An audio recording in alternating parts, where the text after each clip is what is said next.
झारखंड के मुख्यमंत्री हेमंत सोरेन की कुर्सी खतरे में है। जी हां, सील कवर रिपोर्ट राज्यपाल को सौंप दी गई है, भेजी गई है। और ये बड़ी खबर, जहां हेमंत सोरेन पर पट्टे पर खदान अपने परिजनों के नाम पर रखने का आरोप है। जी हां, राज्यपाल दोपहर तक अपना फैसला भी इस बाबत सुना सकते हैं। ऑफिस ऑफ प्रॉफिट यानी लाभ के तहत कोई विधायक या सांसद लाभ के किसी दूसरे पद पर नहीं रह सकते।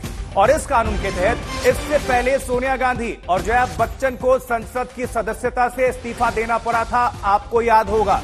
और ठीक वही कहानी कुछ हेमंत सोरेन पर भी लग रही है और इस पर फैसला आना है, क्योंकि लाभ का पद मामले में मुश्किल में है झारखंड के मुख्यमंत्री हेमंत सोरेन। खतरे में झारखंड के सीएम हेमंत सोरेन की कुर्सी।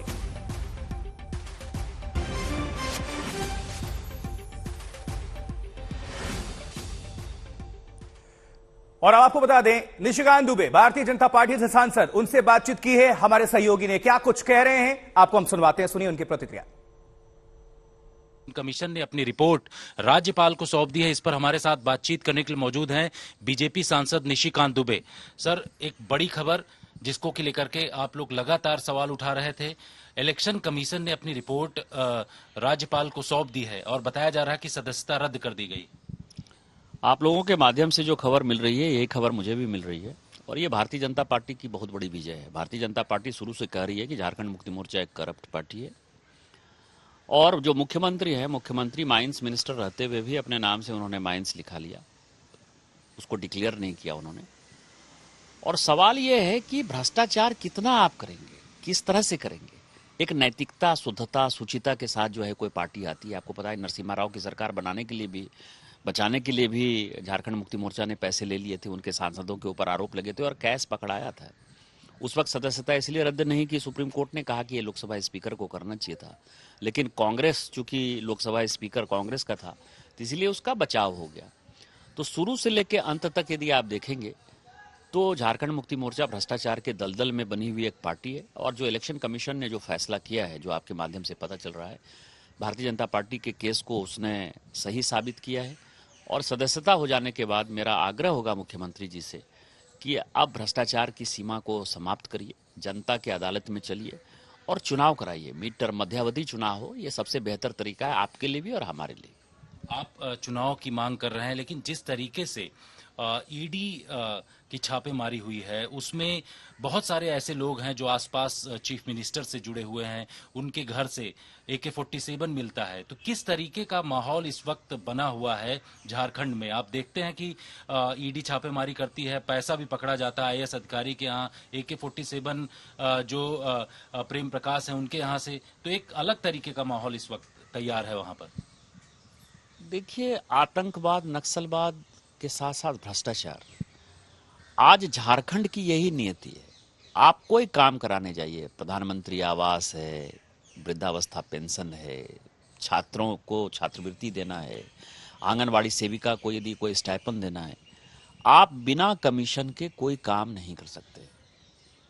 बालू बेचना है, कमीशन देना है, दारू बेचना है, कमीशन देना है, गिट्टी बेचना है, कमीशन देना है, मिड डे मील स्कीम में सप्लाई करना है, कमीशन देना है, ट्रांसफर पोस्टिंग करना है, कमीशन देना है। और ऊपर से ये AK-47 ऐसा पकड़ा जाता है, आप समझिए कि ना उसका बॉडीगार्ड है, मालखाना। हमारे पास भी बॉडीगार्ड है। बॉडीगार्ड जो है रोज सुबह चाणक्यपुरी थाना जाता है, वहाँ हथियार लेता है, दिन भर मेरी सुरक्षा करता है, शाम में जाते हुए चाणक्यपुरी थाने में जो है अपना देता है। ना मेरे यहाँ वो अपना सामान रखता है हथियार, ना अपने घर पर ले जाता है। उसको तो रोज हमारे यहाँ ड्यूटी करनी है, तो रोज अपने घर पर ले जाता, रोज अपने घर से ले आता।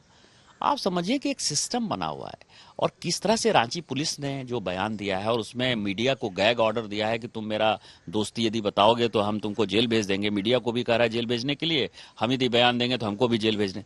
तो ये जो इमरजेंसी है, ये करप्शन है, चोरी और सीनाजोरी। करप्शन भी करें, उसको छुपाएं भी। और जो झारखंड की स्थिति है बहुत ही खराब है। आज इलेक्शन कमीशन का जो ये जजमेंट है, ये भी भ्रष्टाचार के खिलाफ ही है, इसी तरह के लोगों, दलालों के खिलाफ है। तो मुझे लगता है कि जो झारखंड की स्थिति है, पूरे देश को सोचने वाली स्थिति है और चुनाव ही वहां एकमात्र विकल्प है। इलेक्शन कमीशन ने अपनी रिपोर्ट दी है राज्यपाल को, आप किस तरीके से देखते हो? बीजेपी अब आगे झारखंड में क्या चाहती है? चुनाव चाहती है। हम तो चुनाव चाहते हैं। कि आप चुनाव में चलिए, जनता के बीच में दो दो हाथ करिए। जनता ही, लोकतंत्र में जनता ही सर्वोपरि है और भारतीय जनता पार्टी हमेशा चुनाव के लिए तैयार रहती है। ये भी कहा जा रहा है कि जेएमएम की तरफ से सवाल उठाया जा रहा है कि ईडी का इस्तेमाल किया गया, और वो तो यहाँ तक कह रहे हैं कि इलेक्शन कमीशन का भी इस्तेमाल, सवाल जो संवैधानिक एजेंसियां हैं उनके ऊपर भी उठाने की कोशिश। ईडी ने AK-47 रख दिया, ईडी ने 20 करोड़ रुपया पूजा सिंघल के सीए के यहाँ रख दिया, ईडी ने पंकज मिश्रा के यहाँ पैसा रख दिया। ईडी क्या करती है? ईडी और सीबीआई की यदि बात करें, लालू जी को जेल किसने भेजा? देवगौड़ा ने भेजा। कनिमोझी और राजा को जेल किसने भेजा? कांग्रेस ने भेजा। डीएमके सरकार की पार्ट थी ना।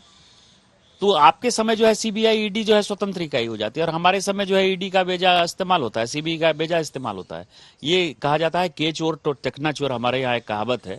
तो आप ये समझिए कि यदि अपना जुर्म छुपाना है, अपना गुनाह छुपाना है, अपना भ्रष्टाचार छुपाना है, तो ये सीबीआई की गलती है और ईडी की गलती है। ये मोदी जी की सरकार है, न खाती है न खाने देती है। यदि भारतीय जनता पार्टी के भी सांसद, विधायक, मंत्री, मुख्यमंत्री चोरी करते हुए नजर आएंगे, उनका भी यही हश्र होगा जो कि हेमंत सोरेन का हो रहा है। बिल्कुल। तो यहाँ पर जिस तरीके से कदम बढ़ाया जा रहा है, उसमें भ्रष्टाचार को लेकर के बीजेपी या केंद्र सरकार की तरफ से जीरो टॉलरेंस की नीति इस वक्त अपनाई जा रही है, और अलग अलग राज्यों में इसी तरह की कार्रवाई हो रही है। कैमरामैन अश्विनी हेलन के साथ जितेंद्र सिंह, आज तक। तो निशिकांत दुबे भारतीय जनता पार्टी के सांसद साफ तौर पर कह रहे हैं कि वो चुनाव चाहते हैं, भारतीय जनता पार्टी चुनाव चाहती है। अब सीधा रुख करते हैं झारखंड की राजधानी रांची का, वहां से सत्यजीत कुमार हमारे सहयोगी हमारे साथ जुड़ रहे हैं।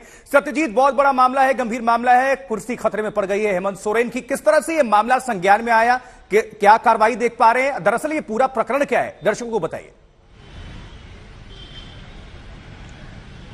देखिए, बिल्कुल ये मामला जो है शुरू हुआ रघुवर दास ने बीजेपी के एक डेलीगेशन को लीड करते हुए राज्यपाल के पास एक मेमोरेंडम दिया था फरवरी के महीने में, ये बताते हुए कि मुख्यमंत्री हेमंत सोरेन जो है पद पे रहते हुए माइंस मिनिस्टर के भी चार्ज में वही थे।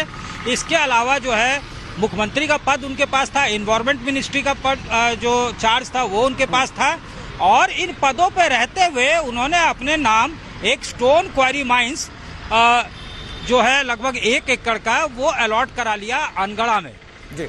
इसे बीजेपी मानती थी कि ये ऑफिस ऑफ प्रॉफिट प्रोविजन जो है उसका वायलेशन है, साथ ही 9A of 1951 people representative act का वायलेशन है, और बीजेपी ने डिमांड किया था डिस्क्वालिफिकेशन का। राजभवन में डेलीगेशन दिया गया, जाके लीड किया था रघुवर दास ने, पूर्व मुख्यमंत्री ने, और यहाँ पे मेमोरेंडम सौंपा था। उस मेमोरेंडम को राज्यपाल ने मंतव्य के लिए ईसीआई को भेज दिया। ईसीआई ने जो प्रक्रिया होती है नोटिस की, नोटिस जो है जारी किया गया चीफ सेक्रेटरी को कि इससे जुड़े कागजात जो है वो उपलब्ध कराया जाए। तमाम जो कागजात है वो उपलब्ध कराए गए। दोनों पक्षों को लगातार सुना गया, यानी बीजेपी एक पक्ष थी और दूसरा पक्ष था हेमंत सोरेन की तरफ से स्टेट गवर्नमेंट और हेमंत सोरेन, ये तीनों पक्ष को सुना गया। सुनने के बाद 18 अगस्त को यह सुनवाई पूरी हो गई। डिसीजन को रिजर्व रख लिया था ईसीआई ने, और अब अपने मंतव्य यानी अपना ओपिनियन जो है उसने गवर्नर को भेज दिया है।